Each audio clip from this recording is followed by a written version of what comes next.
nostalgic feeling. Soca Titans is we title, is we monarch. We build artists from scratch who can perform with the best. Real Titans of Soca. When last you been to a party, plenty women looking so nice. We must be in paradise. This year, Ritual takes on new space and dimension. Traditions will be reimagined, breaking free, and taking on new meaning on the road. I love the energy! This year, the revelry is bigger and better. More colors, more meaning, great packages for the masqueraders. Tobago Carnival is freedom. This year promoting safety in all events for Tobago Carnival. This year promoting whining, not minding people business. This year promoting clean fun, security and freedom. Freedom to be any version of yourself that you choose to be with love and safety. Here, you have permission to be you, uninhibited and free. So what you waiting on?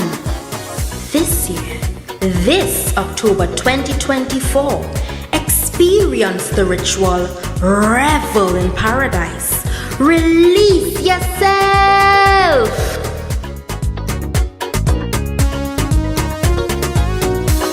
From the greatest little island on the planet, this is the Tobago Carnival 2024.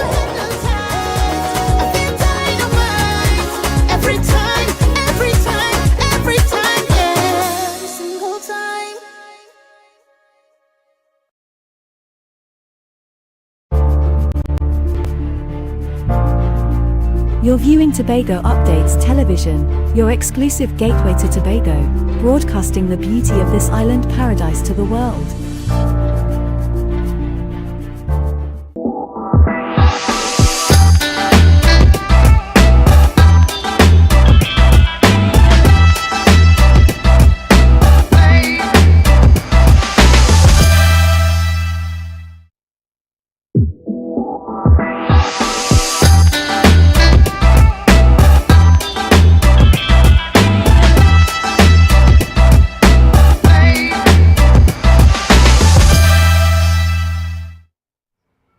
Good morning and welcome viewers to Book Club Corner, where every Wednesday we will be chatting with local authors and the publishing industry stakeholders about the literary arts, about the love of the written word, and about how it's going with writing. And of course, today is no different. We're in beautiful Scarborough, Tobago, and I am your host, Jewel Green, and I will be chatting with another fantastic author, Ricia Borelli. Welcome, Ricia.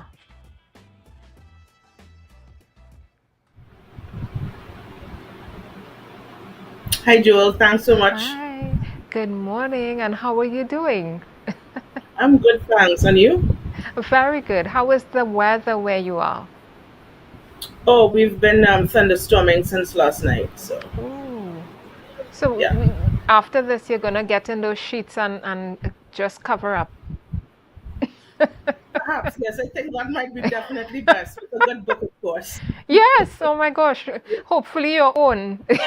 Oh, I know you've read it Yeah. already. Yeah. Yes, I did. Yeah. So it's really nice to have you with us today. Viewers, Ricia is a first-time author and she is with us today to chat about her book, Come What May. Ricia, I've been struggling with this. I've been renaming your book. Yeah. And I really love the title of your book. We'll talk about that in a little bit.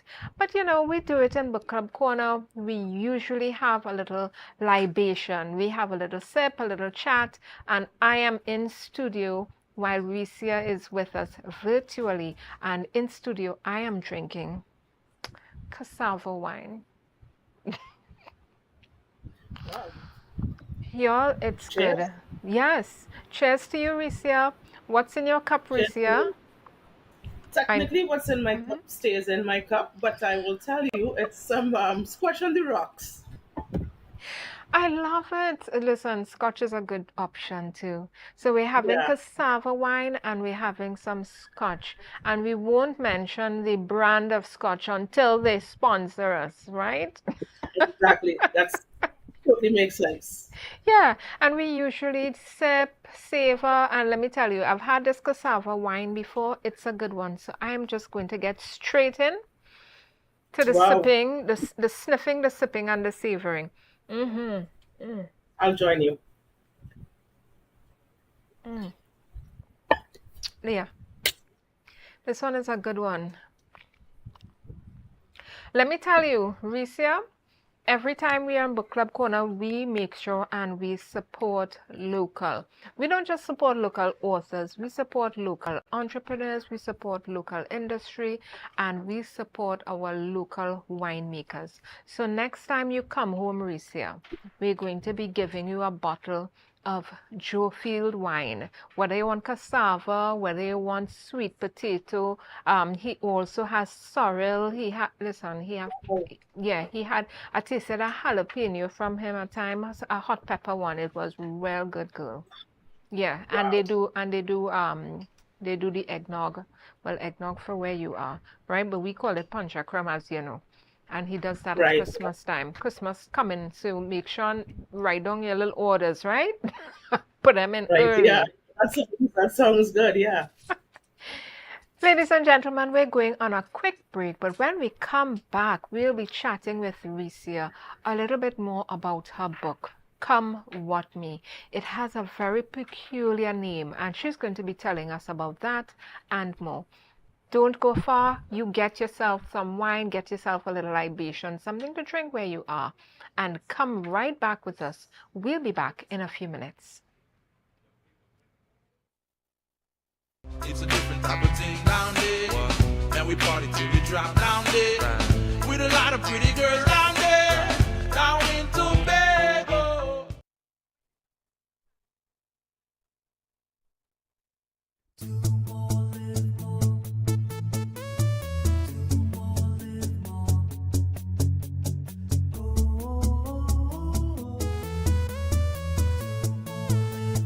This is how it's gonna go.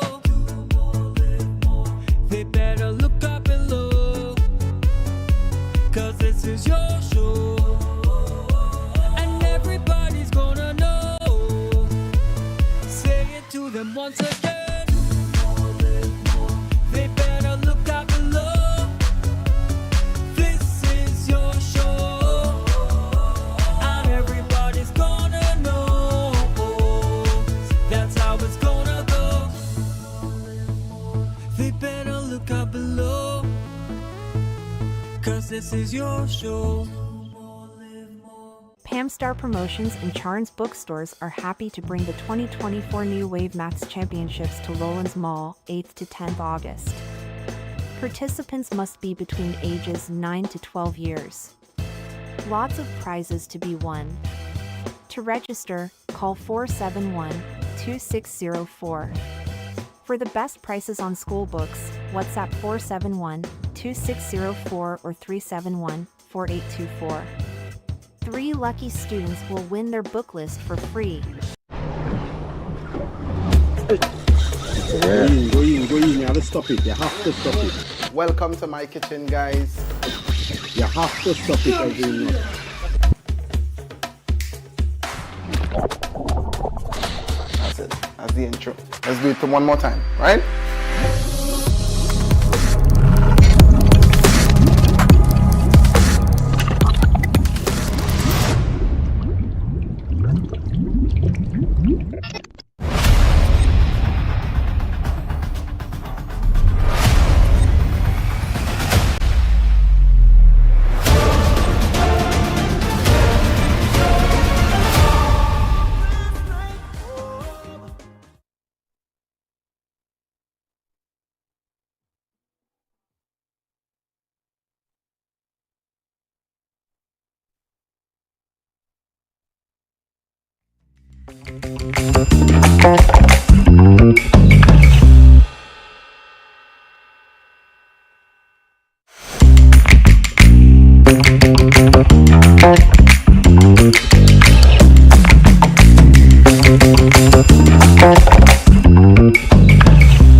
back to Book Club Corner, where every Wednesday we chat with local authors and stakeholders of the publishing industry.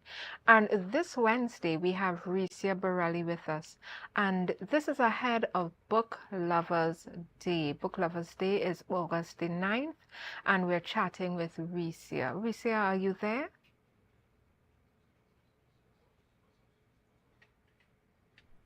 Hi, yes. Fantastic. Yes, I'm right here.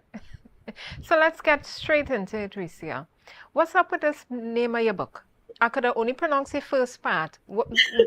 Say it for me so I get it right, and tell me why the name?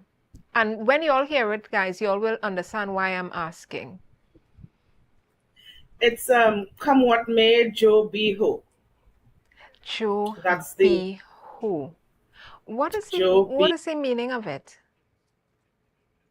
Means pretty much come what may, like whatever will be that sort of thing. Oh, so what language is this, Joe Be Ho? Hindi. I love it. I'm stealing that. Yeah. I'm going to be all over the place. Yeah, I'm going to be all over the place, Joe Be Ho in it. Yeah, exactly. So the name of the book, Come What May, and for those who don't know what genre the book is for, they're now getting into your book, looking at the book, wondering what's going on with the book. Tell us the genre of book you have written. It's 190 pages, and who your target market is. So who is this book for? I think this book is pretty much for anybody that likes to read. Like, I don't feel like it's a particular demographic, so to speak. I think a 15-year-old can read it. I think a 90-year-old can read it. If you like to read, I think the book is pretty much for you. I would agree with that. I did a review of the book because I read the book, finished it up on Monday evening. And when I finished reading the book, I do Goodreads reviews. So I went on Goodreads and I did the review and so on. But I felt like this book was a book for young adults as well as adults. It's not a book that's too, too complicated and too mature. And I say that in a good way because now your target audience is much wider. It's a book about human emotions, about what we're going through, about, as the review said on Amazon, love, loss, and adventure in between and the shenanigans, right? And I love that about the book. Tell us about your main character in the book. Because there were a few moments I couldn't decide whether there was, I don't want to give away any spoilers. You see me halting. Yeah. Halting, I don't want to give any spoilers. There were quite a few characters in this book. Who would you say this book was really about? Because there were some stars in this book. Yeah, I think it's really about the younger female protagonist. Mm-hmm. Yeah, I would say it's about Risha. I think she's the main sort of character, and the story is pretty much not only that it's seen through her eyes, but like she's the nucleus of it. Is this book a complete work of fiction, Ricia? The memories are real. The descriptions of certain places are real. So yeah, those are sort of like real spots. Like the place in Boston, that's a real place. Little anecdotes with there was a skateboarding incident that actually happened. There was another incident that actually happened. So it's fiction, sure, but there are some real memories and actual anecdotes sort of interspersed. In the book where you all go to the, not you all, I hear giving away all the life stories, but when the main character goes to the you go on a boat ride. They come to Tobago and they do the boat ride and stuff.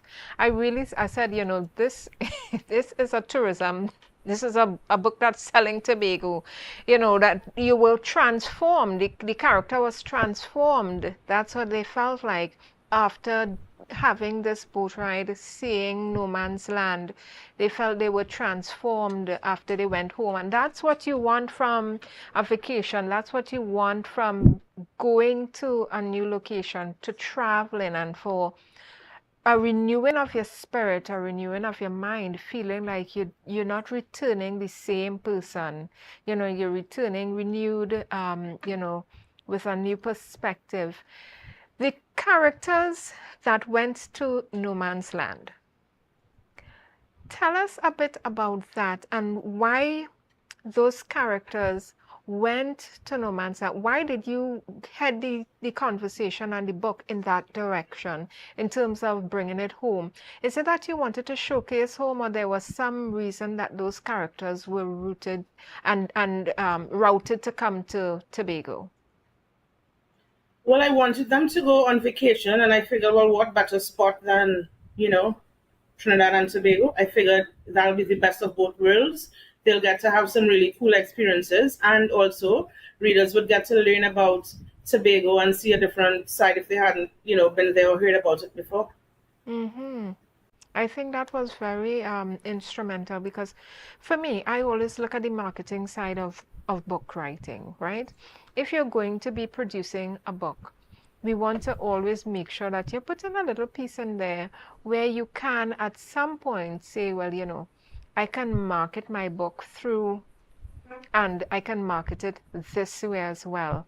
So I thought it was so, I think your idea to send them to Tobago is such an amazing part of that book, especially for me, you know, looking at the fact that now you can have some really nice merchandise for that book, Ricia. I'll need to pick your brain on that one. That actually did not occur to me. I think cool T-shirts with it printed like the title of the book. That is kind of neat. I think it's a cool tagline. That'll make a cool T-shirt. Of course, I love the Joe Biho, and you know that you came to Tobago, and you know you're kind of just wild abandon. Come what may, whatever. Exactly. Hakuna Matata. Yeah, that's exactly it. Whatever, come with me, you know? Yeah. Is that a mantra you use in your own life?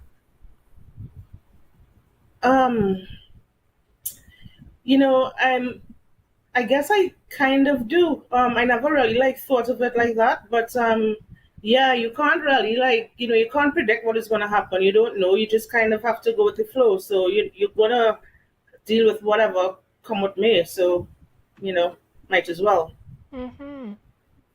I think that is something that all of us can take away from this book. Not a feeling of giving up, but a feeling of surrender to those things that we can't control, those elements in our life, the people in our life that obviously we can't control, and situations and circumstances. We do as much as we can, but you know, there's just a point where you have to say, you know, it's gonna be what it's gonna be. So yeah. Come what may, Joe Biho. Yep, Joe Biho. Yep. So be it, you know? Yeah, we're going on a quick break, but Ricia, before we go there, I want you to tell us about your experience as a first-time author, because this book was written in May. This was published in May of this year. So you're March of this year. So you're pretty recently, you know, it hasn't worn off yet. What is that feeling for you and that experience for you of being a first-time author, having a book? And you can tell people, I have a published book. It's not figurative, it's not coming, it's here. What is that feeling? It's it hits me every now and then still. I clearly seem to have a delayed reaction with major events. It seems, right? I met Gordon Ramsay once, and it didn't hit me until after the fact. You know, I'm like, wait, I really met Gordon Ramsay, you know? So yeah, I had a delayed reaction. It's still, you know, it's still sort of hard to digest. I cannot believe I wrote and published a book. It's I'm super thankful. I'm, really excited about it. And, there's a part of me that feels a little chuffed. I actually did it. So that, that kind of felt good. But yeah, it still hits me every now and then like, wow, I wrote a book and published it. So Why did you write it? I mean, I'm happy that you wrote it because I really enjoyed the book. But what motivated you and inspired you perhaps to write Come What May? I did a creative writing class at New York University, NYU, and one of the assignments was to write like 3 outlines of potential stories, and this was one of them, and I felt like this one, the story needed to be told, and I'm the only one that can do it, and so I figured, well, why not? And the characters pretty much just told me what they wanted to do and where they wanted to go, and I had this but to listen. Authors say that before, especially of fiction work, when they're writing, they just, it is the characters are leading me. I have to wait to find out what's happening. And I've always found that, it's so weird. I think you just have to be in it. You have to be in it to understand. It's in the stream moment. It's in the flow moment. What is that like when you're just in the flow, you're writing, and you're so in the book, you are in it and out of it at the same time? You are the character, but you're still waiting to figure out what they want to do and where they want to go. What is that duality in that experience? What is that about, and how does it feel? It's the weirdest thing, because I can sit and say, here's what I'm going to write, and I won't do anything. The words will seem very staccato and forced, and it wouldn't really sort of like taste good. Yeah, I said that. And but when I just sort of surrender and let the characters tell me what they want to do, it just flows, and I can, like I wrote half the book in like 3 weeks, so that, is kind of like, that's how it'll sort of go. Mm-hmm. Once I listen and try not to force it. I think I understand exactly what you're saying now. So what I'm hearing is that you're saying, once you start to write, if this is where the characters want to go, if this is where the story wants to go, you get that feel-good feeling like, yes, this is it. And if that's not it, you get this, no, like a pullback, a stall. Yeah. Yeah. And the stall can last long. It can last a month. It can last a year, Mm-hmm. It can last however long until the characters say, here's what. This is what needs to be done, and this is where I want to go. Because they are individuals, Those characters, I can't make them do my will. They have their own sort of thoughts and feelings and idiosyncrasies, and even though I'm the one that's sort of imbuing that, they somehow, I feel like they take a life of their own, and I can't dictate to them, anything. Just like somebody can't make me do what I don't want to do, I couldn't make the characters do what they don't want to do. Mm-hmm. We see how this is getting very philosophical, very existential. You're feeling that kind of conversation coming on. And when I start to have those conversations, we see I like to reach for my little wine. Yeah. I like to reach for some wine. Like, yeah. Just give you that moral boost. Listen, guys, we're going on a quick break because I want to hear more about these characters, right? But what we're going to do when we come back from this quick break, you'll find out when you come back in a few minutes. Are you ready to optimize your wedding business for engagement season and book more clients? Refine is the place to be. Refine, the Wedding Business Summit. Saturday, 14th September 2024 from 9 a.m. Pigeon Point Heritage Park, Tobago. This premier event is designed specifically for Caribbean wedding industry professionals. Gain expert insights, practical knowledge, and valuable connections that can help you thrive in the destination wedding market. Register now at refinesummit.com. It is time to refine. Refine the Wedding Business Summit. Get insider info, advice, and insights from local, regional, and international players in the destination wedding market. Refine the Wedding Business Summit. Saturday, 14th September 2024, Pigeon Point Heritage Park, Tobago. It's time to refine.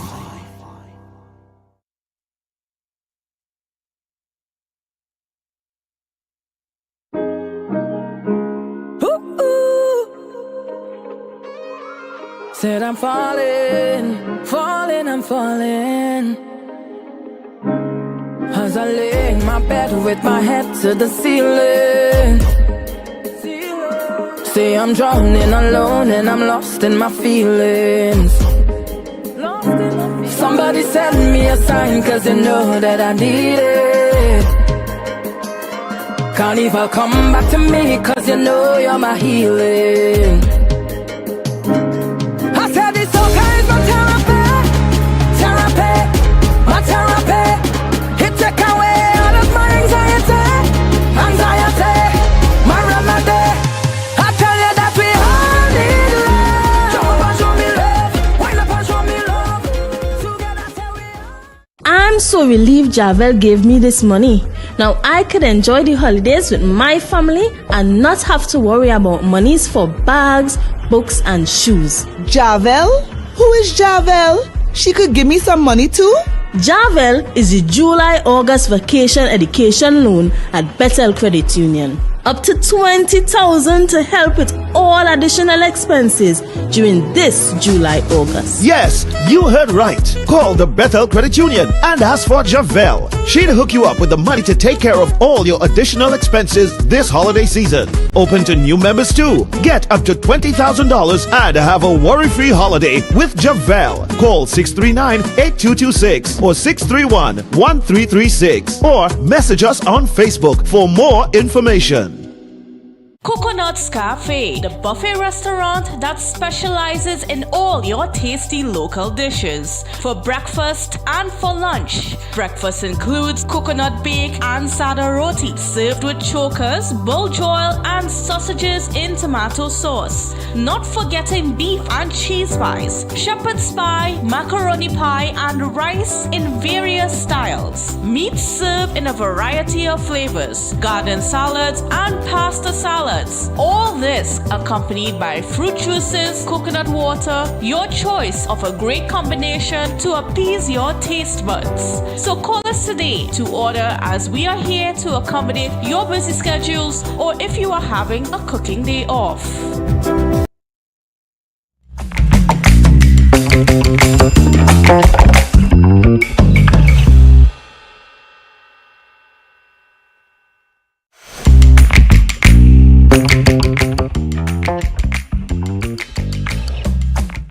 And we're back in Book Club Corner in beautiful Scarborough, Tobago, chatting with published author Ricia Borelli. She has written a book called Come What May, Jo Bihu. That's Hindi for Come What May, and I love it. I told her I'm stealing it. Ricia, are you here with us? Yes, I am. Fantastic. Happy to be here. You with this book cover, you took a picture, you look so full of joy in this picture. I really loved it.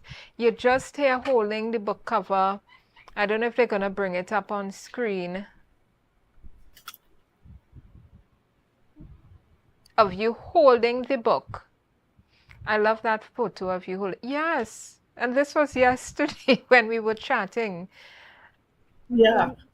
What is that feeling for you as an author when you have written that last word, that final word? You put the end as it is at the end of your book. From being a first-time author, you told us about that experience, but how does it feel knowing that I have, I'm finished writing this book, there's not another word to come in here? Or is there another word to come in? Right. Interestingly enough, the last paragraph was written before the book was finished. So there's that. So I knew how I wanted it to end, and I had that, paragraph and ending. But when the sort of meat got on the skeleton and it was all ready, I'm like, okay, let me check. And I reread and I checked for, obviously you check for errors. I'm like, how does this taste? How does this feel? And then I realized, okay, I can't do anything else. I think it's done. And I was like, okay, done. Just leave it alone, let it marinate. I went back a couple of weeks later to check. And yeah, I'm like, okay, it's done. I've written a book. And that's pretty much what one. Yeah, this is it. I'm noticing some phrasings, and you're telling on yourself, you're a foodie, Ricia. Funny. I do have a small catering company called the Scooter Girls. So, yeah. So, that's where the love of, not necessarily love of food, but just the love of creating. I love to cook and come on and make drinks, cocktails. So yeah, it helped, definitely. It helped when I was writing to be able to describe the different meals and dishes and that sort of thing. And obviously I'm a huge fan of Ramsay, so that also helps. So yeah. Yeah. So being a foodie, being a person who is into the creative food arts, because that's what I'm hearing, that you love creating dishes, making these signature pieces, right? When you met Gordon Ramsay, because I've watched him on TV quite a few times, because I'm a foodie as well, right? I love me some Gordon Ramsay, and he's a burst in the kitchen and tell them what is what. How was it meeting him? Is he such a blowhard, or is he the sweetest ever? I think he was the sweetest ever. He is a giant. He is a giant. He's really big and strong and with the most piercing blue eyes ever, and very gentle. His hands were super soft, and he's asking about the Scooter Girls because I wanted the book, his autograph to be made out to the Scooter Girls. So he's asking about the Scooter Girls and what we did. And so I said, we're a small, a two-man sort of catering company. He said, so what is your special dish? I said, well, shrimp curry, goat curry with roti. And he says, oh, so it didn't occur to you to bring any? I'm like, wow, kicking myself there now, But that would have been awesome. Yeah. Had he been able, thought of that. Oh but, my gosh. Yes. Yeah. I love that you work food into your book as well. Tell me. You have to eat. Yeah. Mm-hmm. And you also have to drink. So, you have to sort of work those things in somehow. I'm finding these authors I'm interviewing, Ricia, are more and more my people. Right? The more I chat with authors, the more we love to eat and chill and have a little drink on the side. Listen, authors, we may have some introverted ways, but we're very social people. Yeah, exactly. Very social. Don't let authors fool you with their quiet nature, just want to be a wallflower in a corner. Listen, if you get in good with us, we will eat and drink you under a table. Agreed. Yeah. That's the wonderful thing about the literary world. We love to eat, drink, and do books. Yeah, exactly. Let me ask you, when you were writing the book and you came to the end, you put your full stop, this is it. How did you decide who would be publishing your book? And not only how did you decide that, but how did it go from there? Ooh, that was the hardest part for me. I really didn't know what I was doing and didn't really have, like a great wealth of resources. So I started just randomly Googling stuff, and I decided to text just about everybody I can think of, asking, "Hi, do you know anybody in sort of publishing? Do you know anybody that's been anything of this sort?" And oddly, somebody was like, "Yes, let me introduce you to someone." And I hooked up with a book doula sort of thing. And they're like a book coach. So they'll help you if you, like, from writing the book to birthing the book. But the book was pretty much already, like, written. But dealing with them, I was able to, just get, like, feedback on the actual writing process and the quality and the and different ways you can go about publishing. Whether you want to go with a traditional publisher or whether you want to go the self-publishing route.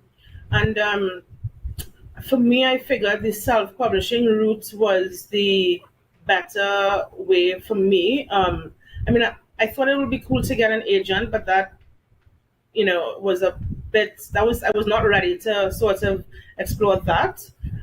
So I figured for the first time, let me just sort of self-publish. So I just got, I just queried with a bunch of different self-publishing sort of places and asked, a bunch of questions, because I'm Ricia, and if anybody knows me, they know I ask a million questions.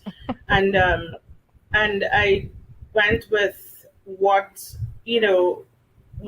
worked best for me at that time.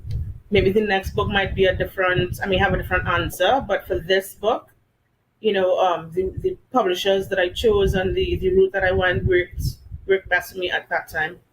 Mm-hmm. Well, I would have to agree with you, because I think they did a great job with that book. Did you find it stressful? Was it something that was stressful on you in terms of the publishing process? And not just stressful on you, but what about the financial side of it, the business side of writing, as we talk about? What kind of stress, if any, did that come with? The stress for me, I felt like, was literally the week before the book came out, because I felt like at that point everything was hitting the fan, and the word that rhymes with kit, everything was hitting the fan at the week before, and so it was very, very stressful. I totally forgot about ISBN numbers. That's really, I should have known better, and I feel also they should have kind of told me, and that slipped.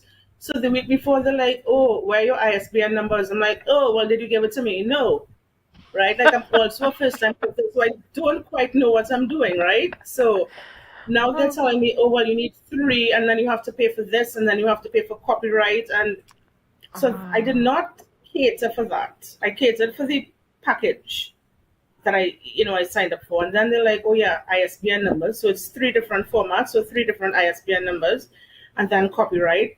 And then I had my book designed, like, from an artist in Trinidad, Janine Laron Andrew. She designed it, and so now they had to format it for like a book. So then you had to pay for that as well. But that part was fine. I expected that. It's just that when they hit me with "Oh, you need 3 ISBN numbers and you need to pay for copyright and it has to go to the Library of Congress," and yeah, I was freaking out at that point. And but I said, "Here's what, it's what you need to do," and I did it. Jobio. Jobiho, I love that. And it's so true. From where I sit here as a book marketer, I tell people all the time, sometimes you get certain things put together in a package and you get one particular cost, but they are hidden costs because they wanted to get you in the door, right? So there are things that are not going to be said because they need to get you in the door, right? But just and not all, you have to ask, is that all? Because, I signed a contract with you. Is that all? And, as you said, it can't be helped. This is what I need to do. It would have been good had you told me. I would have needed an ISBN number. But just for all the authors out there, you know, we're going to go on top of Pigeon Peak and shout it to you. You need an ISBN number for your book. It cannot be published without it. No one will call your book published without it, right? You're not a magazine or a newspaper. You're a book, and you need an ISBN number. And in your case, you needed 3. So that's the hardcover, the ebook, and the paperback, right? You need them for those. Yeah. You need them for those versions, because every ISBN number is telling whether it's a library or a bookstore or whoever may want rights to your book, what version of the book it is. Yeah? Yeah. Is your book in the libraries?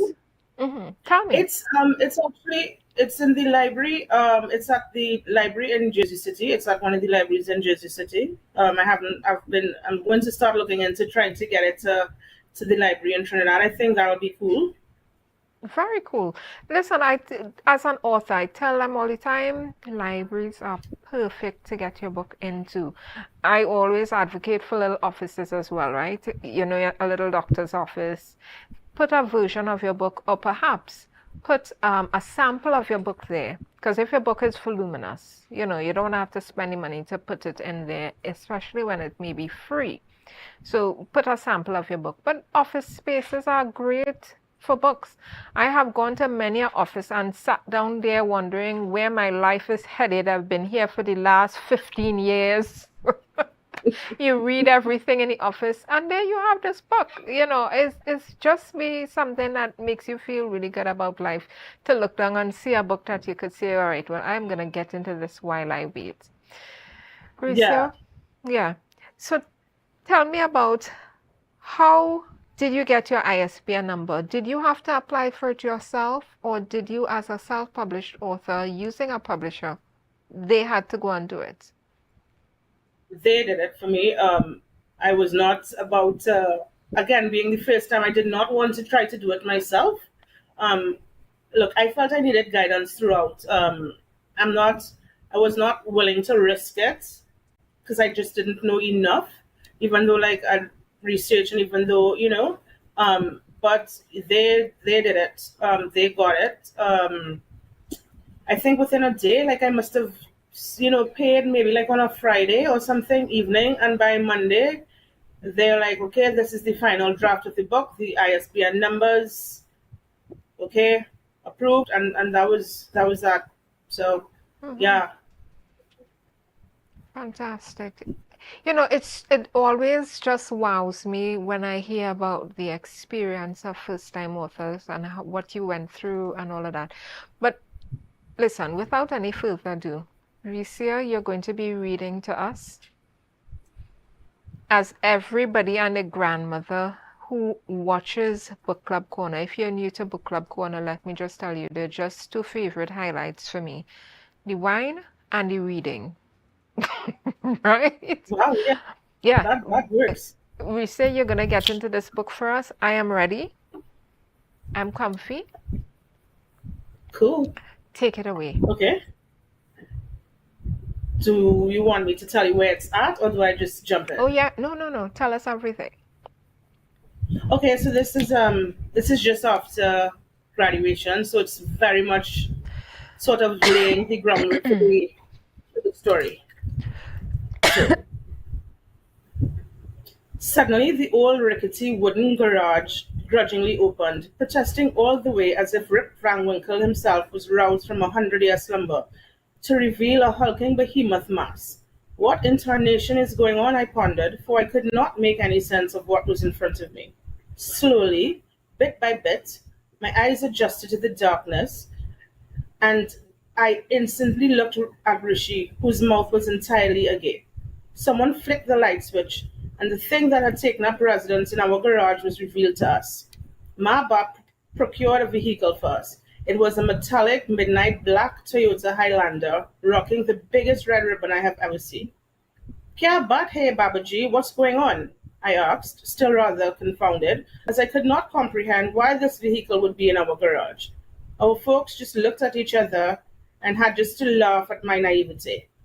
This is for you and Rishi. Surely this will make your commute between New York and Boston easier. Not to mention, it wouldn't be such an arduous task to bring your dirty laundry home either, would it? Ma explained. Rishi, still gobsmacked with his mouth wide open as if he had lockjaw, officially looked like a buck caught in headlights, his liquid amber eyes darting frantically, fleetingly, alighting on each of us. He was rendered speechless. Kya ye socha hai? Is this true? He croaked, still incredulous. Ha, beta. Yes, son, this is for you and your sister. After what seemed to be the loudest silence known to man for an indeterminate amount of time, squeals erupted everywhere. We could not believe we had a vehicle of our very own. Jao, go on, take it for a test drive to Mattapan Square and come right back, Baba suggested. Yippee, let's go, Rishi, I exclaimed as I quickly hopped in the front passenger seat. No, not you, Risha, it's too late. Tomorrow you go, but tonight Rishi goes and comes back. I was most chagrined. Have they forgotten that I'm older? Rishi always gets to do whatever he wants, but my actions are curtailed because it's not proper for a respectable Indian girl. Never mind the fact that I'm an American girl. My heart dropped and my eyes filled with tears, threatening to pop out at any second. Mad road, Didi. Don't cry. Tomorrow we could go to Fenway Park. Acha. Okay, Baya. Tomorrow it is, I sniffled, still peeved and crestfallen. Easy for him to say because he was getting to test drive the Highlander now. Rishi got into the driver's seat, adjusted his mirrors, and strapped on his seatbelt. Straight to Mattapan and back, Baba reiterated. Rishi replied as his eyes flashed to me. Love you, Didi, he mouthed. I love you too. Diane say, my brother, be safe. As he reversed out of Noah Street, I told him that. The red brake lights were the last thing I saw as he maneuvered right on Wood Avenue, heading to Mattapan Square. As I made my way inside the house with the flanking towers better known as Mabab, a sweet melody from one of my favorite movies engulfed me. Harpal Yahan, Jibar Jio, Johe Sama, Kalho Naho. Live each moment to the fullest, for tomorrow never comes. Gosh, such a cool song. And Shah Rukh Khan is really sweet and funny in that movie. So handsome, especially when he gets right in the rain. He looks super hot wet, okay? But I digress. Clearly, I had a brain fart. As I removed the 9 years of silky material that was my sari, those lyrics played in a constant loop as if the record was stuck on those two lines. I did not mind at all. I love that song. I started to doze, the song still sweet on my mind, knowing that when Rishi returned, he would surely rouse me to dissect the minutiae of our auspicious day. I must have been more exhausted than I thought, for I had fallen asleep in a matter of minutes, only to be jarred out of my senses by the high-pitched keening of a wild animal. It was so visceral that I felt its pain. I couldn't figure out what the hell was making that inhuman noise. It was very unnerving, actually, and for some reason I started to shake. I got out of my bed and I approached the door when I realized the unearthly noise was coming from inside the house. But what creature could have gotten trapped here, I thought. I cautiously made my way downstairs, the noise intensifying tremendously, with some incoherent babbling akin to talking in tongues. What is going on? Mera acha beta, my good boy, my good boy. This woman cannot be serious. She has taken Filmy to an entirely new level. She could not be possibly making such a hullabaloo about her baby boy, right? Her golden child coming back from his test drive. Wait, did I just think that? Who am I kidding? Of course she could have such a reaction. I swear my mother must have watched too many Bollywood movies growing up. As my feet touched the last step, the loudest scream I have ever been privy to came from the right-hand side of the banister. Instantly, I got cold. Sirens, bells, gongs, cuckoo clocks, the latter oddly fitting considering my family, wouldn't you say, rang out loud in my head. It was as if my brain exploded into fireworks. That bright burst of burning white-hot light, the plethora of noise and cacophony amidst the most searing vision of Babaji, Baba, my daddy, cradling a screaming Ma in his sinuous arms as she rocked back and forth, their faces awash with tears, every ounce of their emotions fighting for prominence. That moment, before either of them was cognizant of my presence, it hit me. I just knew. It all makes sense now. That particular line from Calgo Naho on repeat, suggesting to live every moment to the fullest, for tomorrow never comes. My beloved Rishi was no more. He was killed instantly, a head-on collision with a highly inebriated driver on the corner of Cummings Highway and Wood Avenue, merely half a mile from home, a minute and a half from our old rickety garage on Noah Street where it all began. Life, as I had come to know it, was over. As the landing gear emerged from the bowels of the plane, I was gently awakened by the flight attendants. We were making our descent into John F. Kennedy International Airport. I looked out the window at the sleeping giant below, bathed in an incandescent glow, and felt an intense anxiety and longing. Had it been 10 years since I was happily ensconced in the ample bosom of my family in Boston, I pondered. Wow, that's crazy. Well, this is it, a new chapter of my life, I said sotto voce, as the Boeing's wheels touched the inky tarmac with a thud and a screech, barreling toward my future. Ricia. Joby Ho. Yep. Joby Ho. Yep. That scene, a lot of us who have been touched by loss and grief, you know, it is a riveting scene, quite short, very potent, just some snippets, not, you know, and I love that you haven't prolonged it, but the peak we've gotten into it has given us that real understanding of the grief that that family is going to go through. What made you put this aspect of grief and loss in this book? I mean, that's sort of life. You know, these things kind of happen, and I wanted something kind of drastic and dramatic, and I figured, well, what better than for Risha to lose her twin? And that's pretty much, you know, how I came to use that scene in the book. Scene is something that you will never understand if you haven't been in it, obviously. But not only that, this is probably the loss of the thing that can be as close to anybody as possible. You know, I feel like you picked, you know, a type of grief and loss that is just probably something that could wreck your life if you just don't deal with it properly. Because I mean, the loss of a twin, that's a lot. Listen, if you want to know about how, right, Rashif and how she deals with this loss of her brother, get what come what you see a name in the book again, Risia. Get come what may. Risia, tell us where we can get your book, apart from getting it where you first told us, but tell us where, other than Amazon and the library in New York, how can we get your book locally if we wanted it? For now, it's just on Amazon, but I do intend to look at some other places in Trinidad to see if I can get it, at least like online. That's the plan. Okay, fantastic. We're going to chat about that. There's Digital Canopy, right? It's a local company, and you can put your book up on there. I encourage all authors to support local, and they're a local company.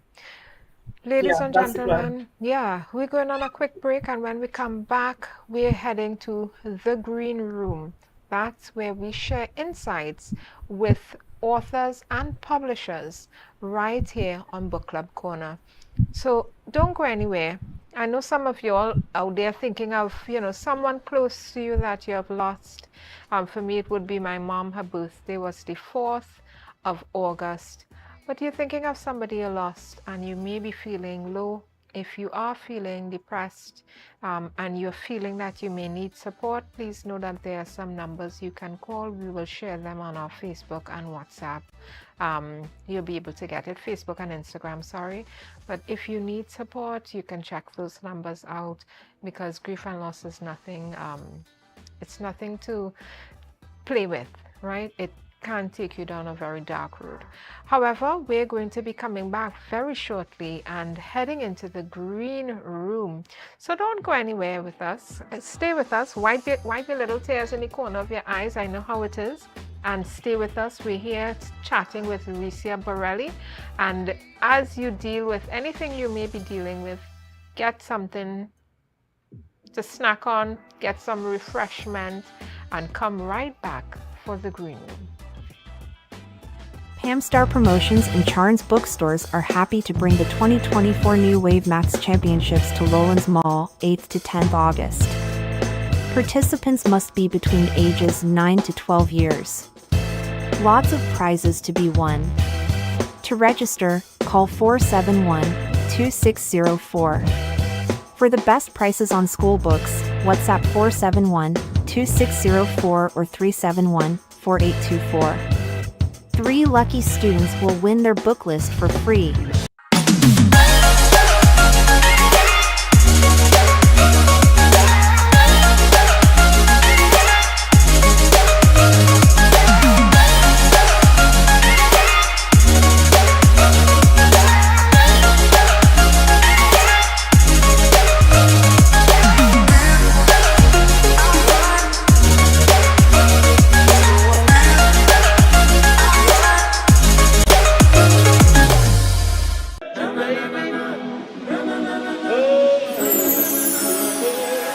Can't live without you, I can't be without you for too long. Cause when I'm around you, I feel like the heavens is coming down. I feel it in my soul every time we on the road, it's a miracle.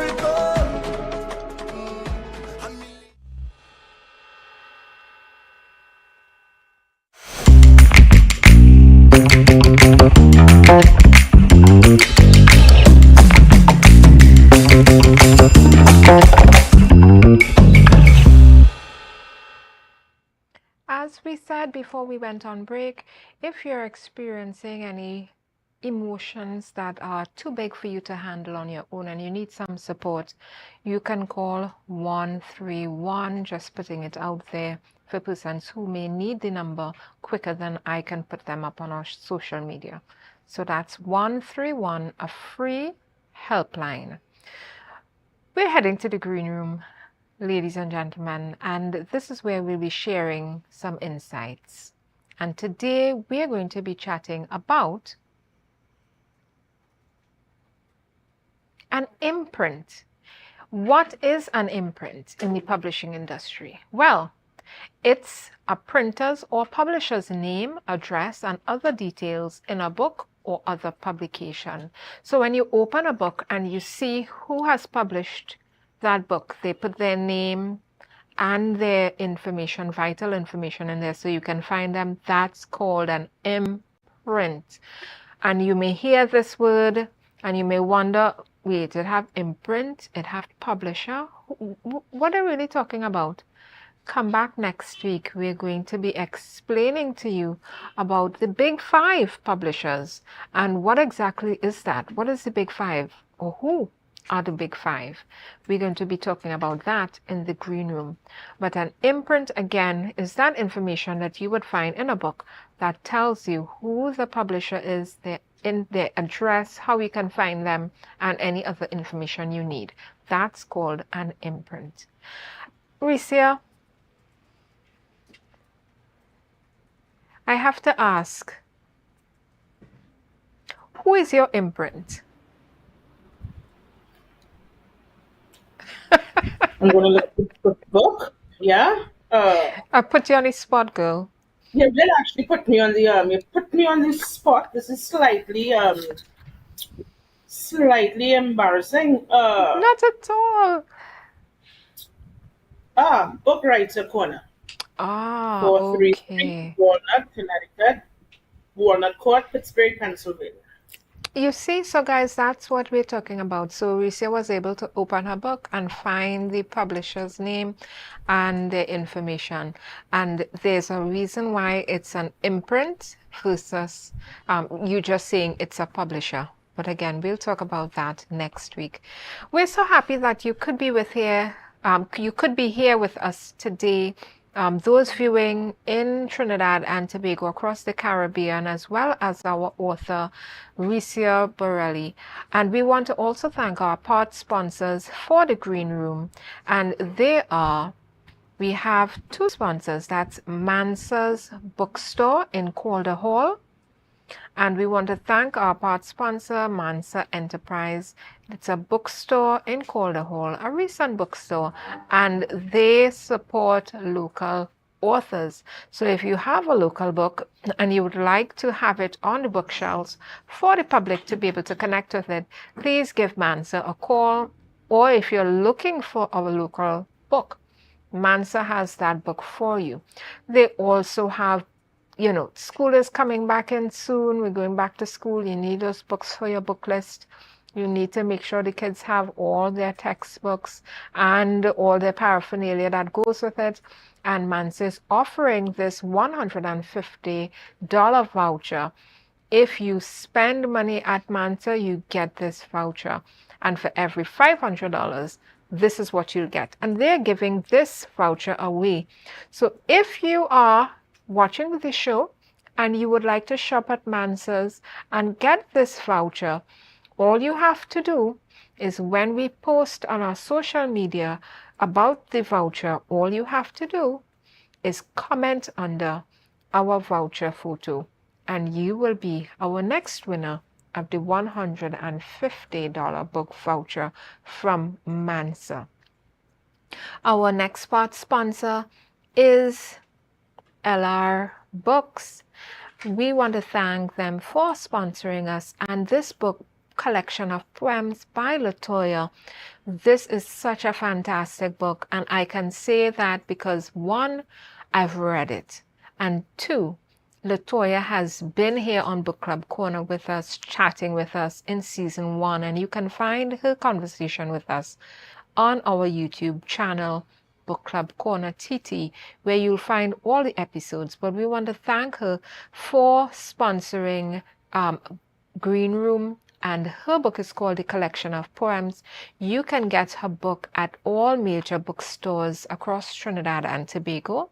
You can find it on Amazon, and you can also find it at Lamb's Mini Mart right in Canby. You just pull up to the Lamb's Mini Mart and say, listen, I came here for a collection of poems, and they're going to just produce that book. She always has it there. If they're out of print anywhere, Lamb's has it. We want to thank you for being here with us in the Green Room. And next week, we have a fantastic author called Joel Frederick, and he's going to be with us sharing his book. And of course, bring your wine, bring your snacks, and as we chat with Joel about the divergent languages of absolution, we welcome Joel next week as we chat with another local author. And before we go, I just want to say cheers to you. Thank you for being here. And again, if you're dealing with some big emotions and you need some support, please dial 131 and they'll be able to direct you and to help you. Ricia, thank you for being here with us. Cheers to you, my dear. Cheers to you, Joel. Thank you so much for having me. It was lovely, and we have to have more conversations like this. I'm looking forward to that for sure. Cheers to you in Trinidad and Tobago, Caribbean, whether you're in St. Lucia, Dominica, wherever across the Caribbean you may be viewing. We're back here at Book Club Corner next week, Wednesday from 11 a.m. And until then, cheers to you.